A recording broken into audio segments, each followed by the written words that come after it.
இனிய தமிழ் வணக்கம். வெல்க தமிழ்.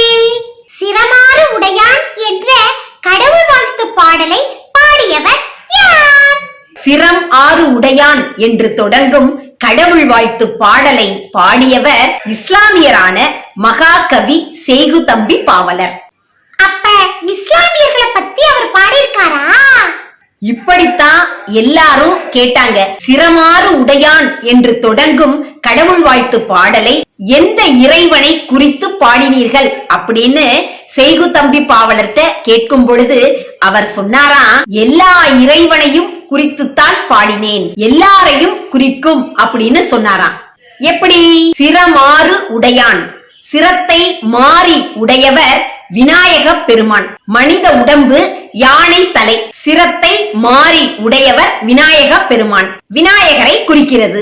சிரம் ஆறு உடையான், சிரம் ஆறு, அதாவது 6 முகங்களை கொண்டவர் முருகப் பெருமான். சிரம் ஆறு உடையான் முருகனை குறிக்கிறது. சிரம் ஆறு உடையான், சிரத்தில் ஆற்றை அதாவது கங்கையை உடையவன் யாரு?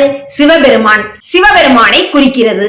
சிரம் ஆறு உடையான், சிரத்தை ஆற்றிலே உடையவன், பார்க்கடலில் பள்ளி கொண்ட திருமால், திருமாலை குறிக்கிறது. சிரமாறு உடையான், உலகின் தலையாய வழியான இஸ்லாத்தை உடையவன் அல்லாஹ், அல்லாஹ்வை குறிக்கிறது. சிரமாறு உடையான், தலைமையான நெறிகளை உடையவன் இயேசுநாதர், இயேசுவை குறிக்கிறது. சிரமாறு உடையான், தலைமையான வழிகளை உடையவன் புத்தர், புத்தரையும் குறிக்கிறது.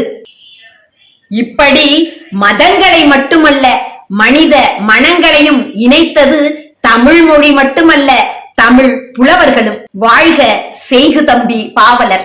நன்றி.